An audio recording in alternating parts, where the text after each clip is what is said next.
Pokémon Dark Blue. My name is Jamie. I'm a 16-year-old girl now living a normal life. I had a friend named Marcus when I was 9, but he moved away now. We went to school together, and we grew up on Pokémon.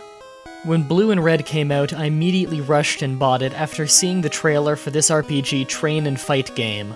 Not surprised, I found that every local store around me was sold out of them, but my mom was reading the newspaper one day and it said, Pokémon Red and Blue sale, 76th Maple Street. Apparently they were selling them at double price, but it didn't bother me, as long as I got my hands on it. We arrived at the sale and tons of people were already there, but I just had to get it. I waited for as long as I could ever imagine, and finally I got to the front. "One Pokémon Blue, please," I asked the man at the counter. "Oh, why hello, young girl. Aren't you too young for this game?" he asked, as if he was frightened to give me the game. I don't think so. I'm 9 years old." He stared at me. "If you insist." I gave him the money and he gave me the game. I looked back at him to thank him, and he was smiling, until he suddenly looked worried. "Wait, don't take that one. That one is..." I slammed the car door shut and we drove off. When I got home, I saw Marcus on my porch waiting. "So, did you get it?" he asked in excitement. "Yeah, I did. Let's go play it." And we rushed inside. I dropped the game and noticed the initials DB on the front written over the E. I took it as possibly being the man's initials, and I picked it up and ran to my room. Put it in," he said eagerly. "Hold on, let me get settled." I slid the cartridge into the Game Boy and turned it on. We played it forever, never putting it down, until it was time for Marcus to leave, and I set the Game Boy on my bed. "Bye, Marcus. See you tomorrow," I yelled as he drove away. I went back into my room and picked up the game. A text box had appeared while I was gone that said, "Finally, we're alone." I was a bit confused by what it meant, so I pressed A and continued on. About 10 minutes later, I was walking and another chat box appeared and said, "Don't you want to talk?" And it gave me a yes or no answer choice. I clicked no because I don't know who or what was talking to me. I looked at my clock and saw it was 9:30 p.m. "Time for bed," I said out loud to myself. I saved the game and shut it off. When I was in bed, at around 3 a.m., I heard the sound of Pokémon Blue playing, and I just thought it was in my head, so I went back to sleep. I heard it again at about 4 a.m., and I checked my Game Boy. Sure enough, it was on, and a text box was up saying, "Don't you want to play with me?"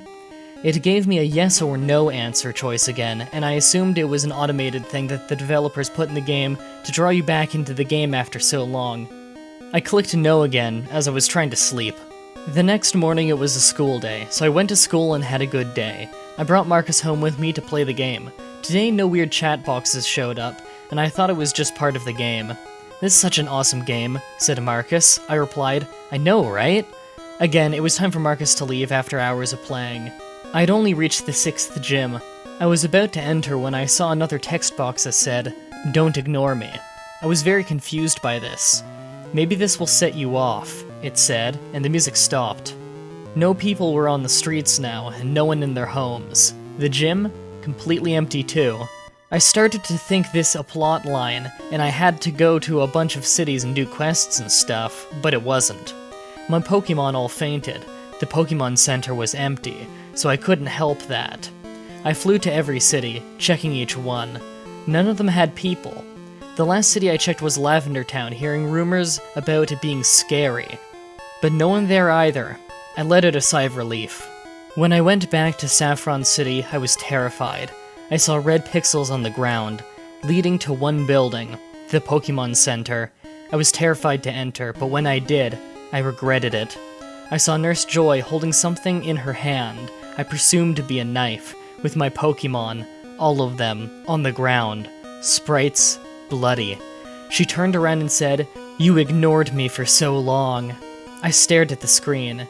"But I didn't ignore you, or your Pokémon.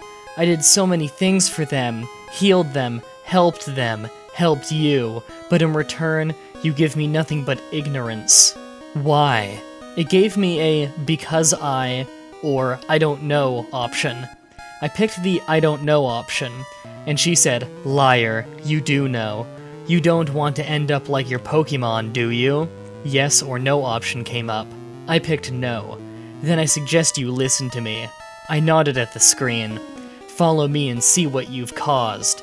I followed her, and when we arrived, gravestones as far as the eye could see. See what you did to me? I was a nice lady. Up until now. My Game Boy started to get hot, and I dropped it on the floor. You, Jamie, you're a disgrace to mankind. I went for the power button, and she said her final words before I turned it off. This is my game now, not yours. Welcome to hell. And at that I shut it off. Years later, I grabbed the game and looked up the initials online. Apparently, DB on Pokémon Blue was meant to be Dark Blue, which was a pre-release of the game, and was basically twisted by a psychotic worker at Nintendo and Pokémon, who later hung himself in his basement. His name was Richard Joy. He made Nurse Joy in resemblance of his wife, Jenny Joy, who was a nurse until she died in a car wreck. He went insane and twisted the plot.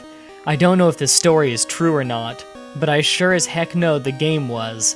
I burned it that day after I found out what it was. No one else would have to experience this game. Not like I did. At least, I hope so. That was Pokémon Dark Blue. Final thoughts? I looked up Pokémon Dark Blue after a fan told me to read it. It was another cliched creepypasta written by someone who went twisted and psychotic after reading too many stories on DeviantArt.